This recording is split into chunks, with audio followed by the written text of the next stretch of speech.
decíamos, nosotros tenemos que darle sustento al diagnóstico que hoy día tenemos respecto de déficit de cobertura, bajas densidades de cotización, bajas tasas de reemplazo, mala calidad, digamos, del sistema de pensión.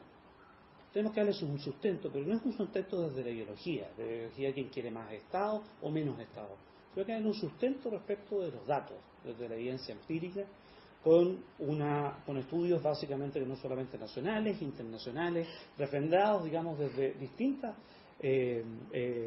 lugares, digamos, o multilaterales, que básicamente ayudaran, digamos, a construir los consensos técnicos. Y en ese sentido, decíamos lo que fue la encuesta longitudinal de protección social en Chile, para rescatar básicamente los antecedentes y poder demostrar, digamos, cuál era básicamente, sacarle un escáner a la protección social en Chile. Y en ese contexto, identificar si efectivamente estaban o no estaban, habían problemas de género en sus densidades de cotizaciones, de participación del mercado, de explicar básicamente lo que estaba pasando en el sistema de pensiones, que entre otras cosas lo que hemos estudiado, previsión social, sabemos que lo que pasa en el sistema de pensiones es el espejo de lo que pasa, digamos, en el mercado del trabajo. Y en ese contexto, digamos, esa transición también estudiarla. En ese sentido, pasamos a realizar los diagnósticos, y yo aquí anotaría una frase: con bastante anticipación. Con bastante anticipación se hicieron los estudios, se hicieron los diagnósticos, y con certeza, digamos, respecto de lo que daban los datos y la evidencia empírica, se podía luego entonces pasar al proceso de propuesta. Entonces hubo un proceso anticipado donde efectivamente se hicieron aquellos estudios.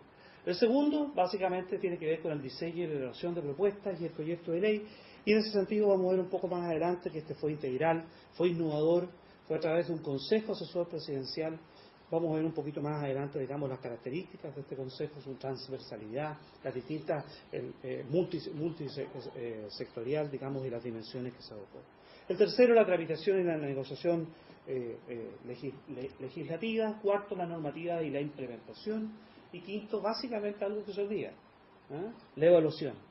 Y algo que se olvida y se pretende y se cree, digamos, que la evaluación viene al final. El diseño de la evaluación viene al principio. Si uno básicamente no construye un diseño de política pública donde la construcción de la evaluación está al principio, entre otras materias vamos a encontrarnos con una evaluación que difícilmente no va a caer en una evaluación que está sesgada. Porque el mecanismo para evaluar ese diseño de política tiene que estar desde el principio. Y no tiene que depender de cómo terminó el diseño propiamente tal, ni cómo están propiamente tal implementándose las políticas.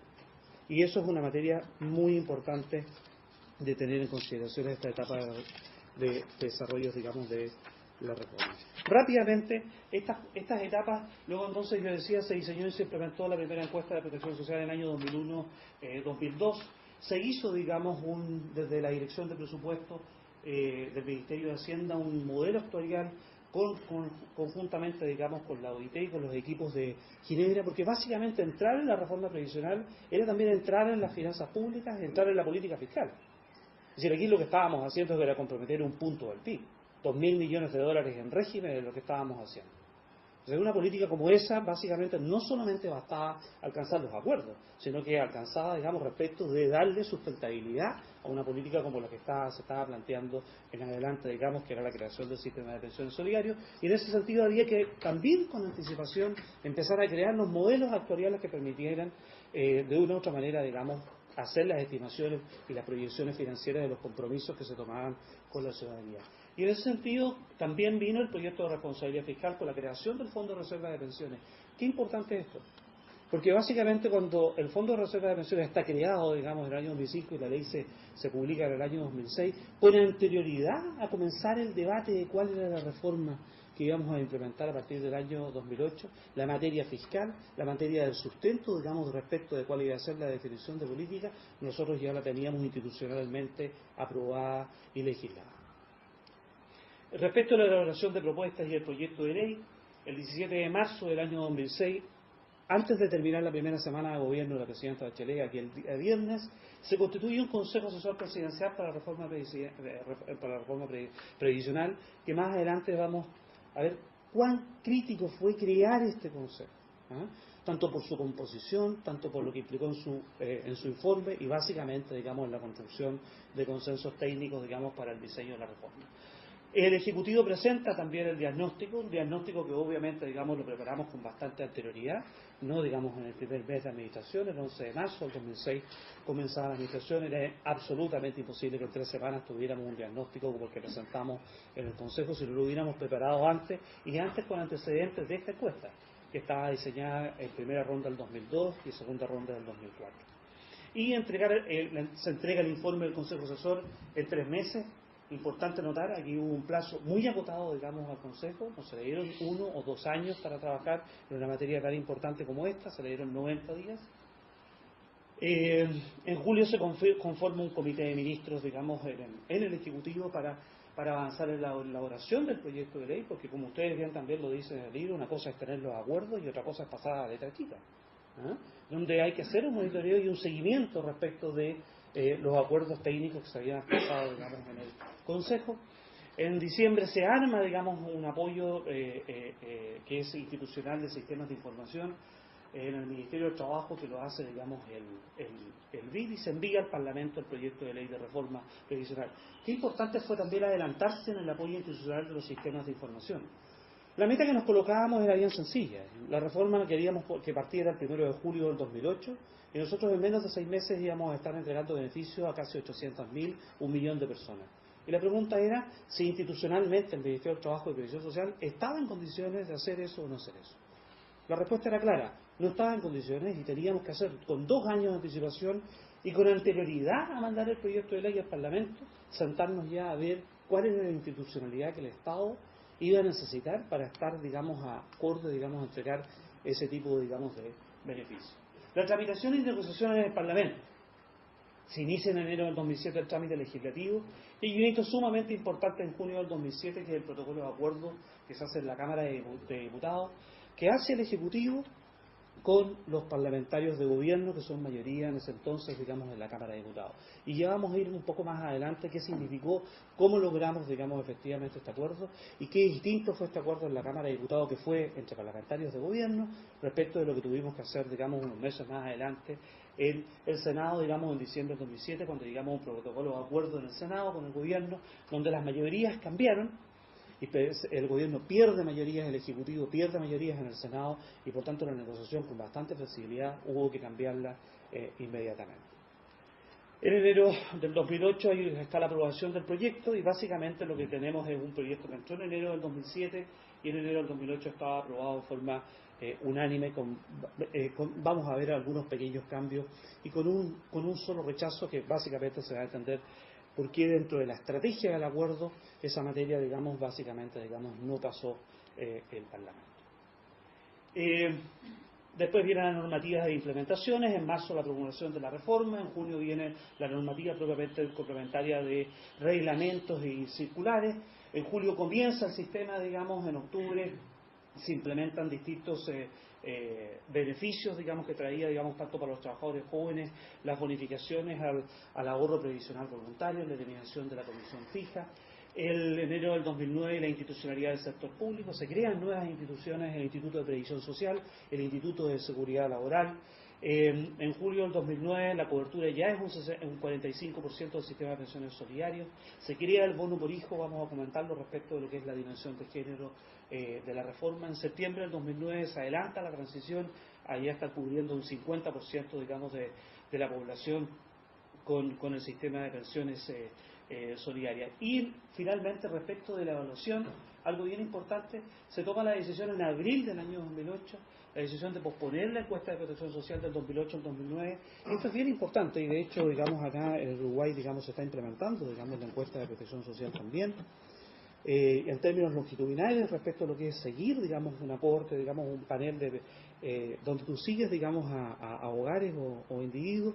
Esta encuesta que parte del 2002, 2004, 2006, 2009, que tiene 4, digamos, rondas en Chile. Teníamos el dato del 2006, la reforma partida en julio del 2008, la pospusimos en el 2009 y por tanto teníamos un antes y un después de un panel donde estaba destinado justamente, digamos, entre otras cosas, a evaluar si las pensiones básicas solidarias estaban llegando a los hogares y a los beneficiarios y alcanzando el objetivo de sacarlos del primer decil o quintil de ingresos respecto, digamos, de sus problemas de extrema pobreza.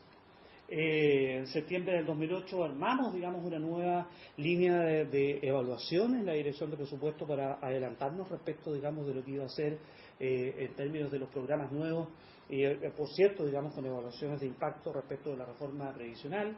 En agosto del 2009 refrendamos esta nueva metodología con una asesoría internacional, con académicos del más alto nivel que se dedican a generar, digamos, metodologías de evaluaciones de impacto. En enero del 2010 estuvieron los principales resultados. ¿Por qué lo destaco? Que teníamos una administración que partía, digamos, en marzo del 2006 a marzo del 2010. La tarea era estudiar, diseñar, negociar, implementar y evaluar en 4 años una reforma previsional. Si ustedes me hubieran preguntado a mí con anterioridad si eso iba a ser posible, absolutamente imposible.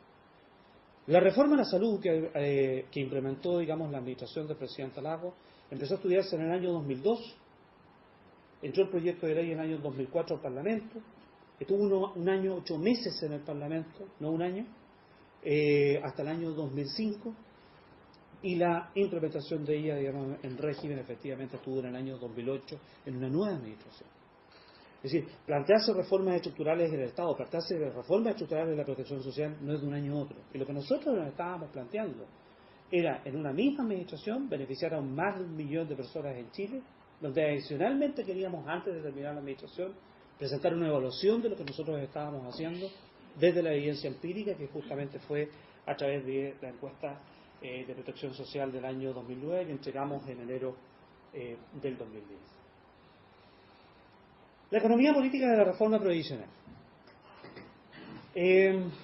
Básicamente yo diría, digamos, que el objetivo fue diseñar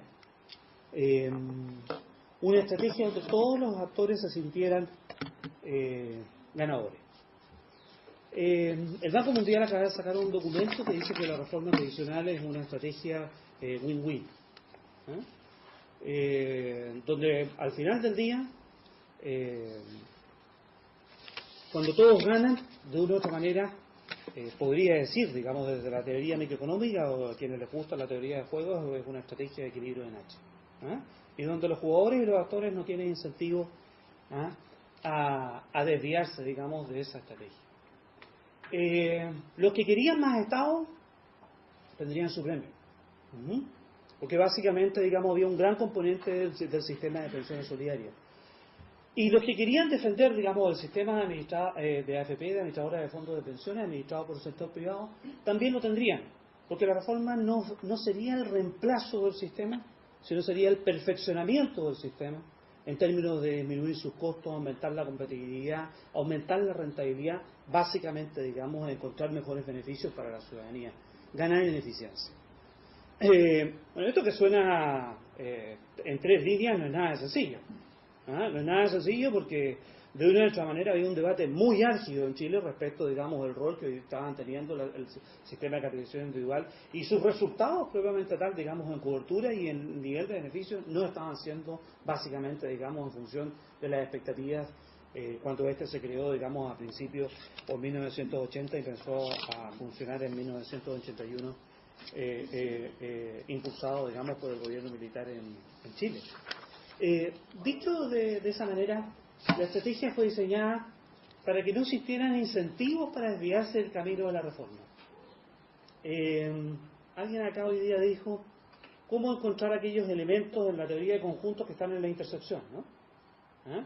Y cómo encontrar aquellos elementos que no solamente están en la intersección, sino que están cercanos a la intersección, que las partes, digamos, aceptan, porque la intersección de ellos sí se está considerando. Y de una u otra manera, esa fue, digamos, la estrategia que nosotros seguimos al diseñar, digamos, el modelo de reforma.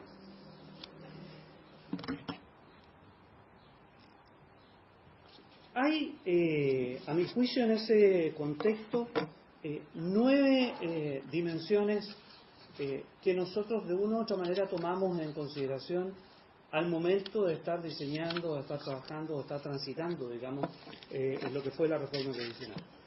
La primera fue entender, digamos, las redes y la toma de decisiones en el Poder Ejecutivo, que muchas veces no ponerse de acuerdo ni siquiera en el Poder Ejecutivo hace, digamos, muy complicado avanzar en el proceso, digamos, de negociación fuera del Poder Ejecutivo. El segundo, la relación con los privados. Todo es, digamos, que cuando estábamos reformando el sistema de pensiones, básicamente teníamos, digamos, una relación con el sector privado, las administradoras de fondos de pensiones administradas por el sector privado, y había que buscar vasos comunicantes, digamos, en tanto la reforma modificaba el peso relativo que tenía el Estado y el sector privado en el sistema. Los partidos políticos y los parlamentarios. Básicamente, entre otras cosas, porque estaba en sus manos aprobar o no, pero también en adelantarnos básicamente en ciertas materias que eran básicas, que estaban en el sentido común de que tenían que estar de una u otra manera reformadas en la reforma previsional chilena. Los actores sociales, los trabajadores y los empleadores, en cuanto, digamos, a que tenían que ser escuchados, tenían que participar con sus opiniones respecto, digamos, del Consejo Asesor Presidencial. Los expertos en el tema, la academia y los organismos internacionales. Todo es que el modelo chileno, de una u otra manera, no era cualquier modelo en términos, digamos, que había generado un hito en el año de los 80-81 respecto de las reformas estructurales de América Latina, donde los distintos países de América Latina de otra manera habían seguido, no completamente el modelo chileno en algunos casos sí completamente, respecto de incluir, digamos, la capitalización individual en su sistema. Las comunicaciones en cuanto en la dimensión de definir qué, cuándo y cómo comunicar, que no era nada menor desde el Ejecutivo, no fue nada menor respecto del Consejo Asesor Presidencial y, por cierto, nada menor respecto de cuando estuvimos en el debate parlamentario. ¿Por qué no decirlo respecto de lo que fueron sus efectos fiscales y sus efectos institucionales, en términos de la institucionalidad fiscal, en términos también, digamos, de la institucionalidad y la modernización del Estado? ¿Cuáles fueron básicamente, digamos, las claves para alcanzar los acuerdos de esta reforma previsional? A mi juicio, digamos, uno es el consenso técnico, la anticipación de los estudios con la encuesta de protección social y el Consejo Asesor Presidencial para la reforma previsional. Segundo, aquí debería haber un 2, un 3 y un 4, no son todos 1-1. Segundo, la definición de la presidenta Bachelet en el trabajo del Ejecutivo. La definición taxativa respecto de avanzar en una reforma previsional en su mandato. Tercero, el consenso político, el trabajo y el debate, digamos, en el Congreso Nacional. Y por último, lo que yo he llamado el equilibrio de Nash en el diseño de las políticas públicas. Me he atrevido a llamarlo así con respecto de los microeconomistas. Yo, en general, trabajo en la política fiscal de las finanzas públicas de la macroeconomía. Pero lo entiendo de esa manera y lo voy a explicar por qué lo entiendo de esa manera. El consenso técnico. La evidencia empírica de la encuesta general de protección social en Chile, ya lo he explicado, en términos de que nos ayudó al diagnóstico, nos ayudó al diseño, nos ayudó al debate parlamentario para fundamentar nuestras estimaciones fiscales que tuvimos que llevar al Parlamento y, por cierto, digamos, en la herramienta más concreta que hoy día se tiene en Chile respecto de evaluar los impactos probablemente tal del sistema de pensiones solidarias. El adecuado momento para el diagnóstico de los estudios especializados que yo lo he mencionado y el Consejo Asesor Presidencial de la Reforma Previsional. Me voy a detener aquí porque básicamente, digamos, este Consejo Asesor Presidencial fue realmente estratégico y cumplió varios roles. Digámoslo de esta manera. La primera pelea, digamos, era ver si iba a estar, digamos, este tema o no en la campaña presidencial y en el programa de gobierno. Y tomar la decisión de que va a estar, digamos, en el programa de gobierno y va a ser un tema, digamos, a debatir en la administración de la presidenta Bachelet. La pregunta que nos hacíamos era, para algunos era, necesitamos crear un consejo para que esté en el estilo Consejo Asesor de la Seguridad Social de Estados Unidos, que está 2 o 3 años y pasa la administración y no tenemos reforma. Para lo que estábamos detrás de la reforma, para lo que estábamos en el diseño de la reforma, claramente el Consejo Asesor Presidencial cumplió estratégicamente un momento muy importante. ¿Cómo plantear una reforma previsional con la microeconomía que necesita, digamos, con la definición de política que necesita en una campaña presidencial? La respuesta era muy clara. Necesitábamos un titular necesitábamos que la reforma venía, necesitábamos hablar de la protección social y decíamos vamos a tener un Consejo Asesor Presidencial y después